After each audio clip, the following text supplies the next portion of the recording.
अस्सलाम वालेकुम वरहमतुल्लाह। जुमा मुबारक गाइस। कैसे हैं आप लोग जी? अच्छा जी, जब तक इंशाल्लाह हमारा माइंडसेट 100% पॉजिटिव नहीं होगा ना एनएफटी को लेके, इंशाल्लाह मैं आप लोगों को तंग करता रहूँगा 4-5 मिनट के लिए, ठीक है?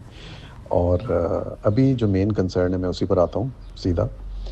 गाइस थोड़ा-सा ना मैं आपको कंपैरेटिव एक एनालिसिस करके देता हूँ कि बेसिकली दुनिया में हो क्या रहा है, ताकि आपको थोड़ी सिचुएशन क्लियर हो इंशाल्लाह।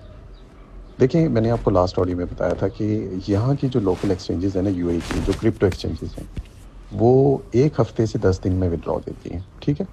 लास्ट ऑडियो में मैंने आपको बताया था। बाइनेंस की बात करते हैं, ठीक है? बाइनेंस पे अगर आप कोई बड़ा विथड्रॉ लगाते हैं, बाइनेंस आपको ईमेल करेगा कि आपका विथड्रॉ ऑन होल्ड है, ठीक है? उसकी रीज़न क्या होती है? एक तो टैक्स कंप्लायंस है, दूसरा रेगुलेटरी कंप्लायंस है और एक चीज़ होती है एएमएल, एंटी मनी लॉन्ड्रिंग। तो उस चीज़ को इंश्योर करने के लिए कि आप किसी किस्म की मनी लॉन्ड्रिंग नहीं कर रहे, ब्लैक को वाइट नहीं कर रहे, आपका विथड्रॉ ऑन होल्ड होता है। मैंने बैंक में भी जॉब की हुई है, बैंक में सेम यही प्रैक्टिस होती है। लेट्स से कि आपका एक बैंक अकाउंट है, उसमें लेट्स से कि आपका बैंक बैलेंस है 5 लाख, ठीक है? अचानक से आपके अकाउंट में 50 लाख आ गए और फिर आपने उस 50 लाख का फ़ौरन विथड्रॉ लगाने की भी कोशिश की। सवाल ही पैदा नहीं होता बैंक आपको विथड्रॉ देगा। बैंक आपको बुलाएगा, क्योंकि मैंने बैंक में जॉब की है, मैं आपको बता देता हूँ। बैंक आपको बुलाएगा, बड़ी अच्छी आपकी खातिरमदारत होगी क्योंकि आप प्रीमियम कस्टमर हैं, इतना बड़ा आपका बैंक बैलेंस है, ठीक है? और बैंक आपसे पूछेगा, भई ये फंडिंग का सोर्स प्लीज़ हमें बता दें कि ये पैसा कहाँ से है आपके पास, ठीक है? अगर आप उनको सैटिस्फाई कर देते हैं, फिर बैंक आपसे पूछेगा कि ये पैसा आपने लगाना किधर है? अगर आप कोई सपोर्टिंग डॉक्यूमेंट नहीं दे सके, अगर आप बैंक को सैटिस्फाई नहीं कर सके, बैंक आपकी इंक्वायरी कॉल करेगा और आपका केस ऑब्जर्वेशन में जाएगा, इन्वेस्टिगेशन में जाएगा।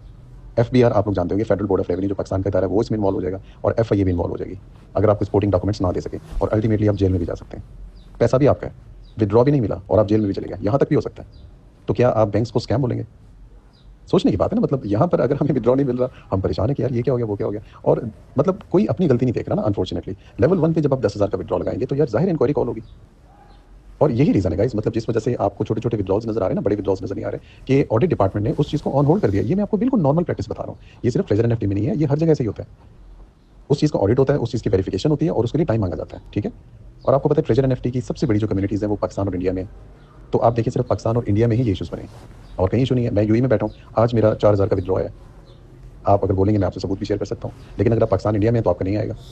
हमने यानी कि ये चीज़ नहीं देखी ना कि हमने क्या किया सिस्टम के साथ। हमने कहा बस भई रातों रात करोड़पति बनते हैं। ऐसा नहीं होता ना गाइस। मैंने आपको कुछ दिन पहले ऑडियो की थी, मैंने आपको क्लियर बोला था, जो पुराने फॉलोअर्स हैं वो देख सकते हैं। मैंने बोला था लेवल के हिसाब से विथड्रॉ लगाना है। आपका विथड्रॉ हमेशा आपकी प्रोग्रेस के हिसाब से होता है, आपके वैलिड बैलेंस के हिसाब से नहीं होता। आपको अगर 50,000 का ब्लाइंड बॉक्स मिल गया, इसका क्या मतलब है आप 50,000 का विथड्रॉ लगाएँगे?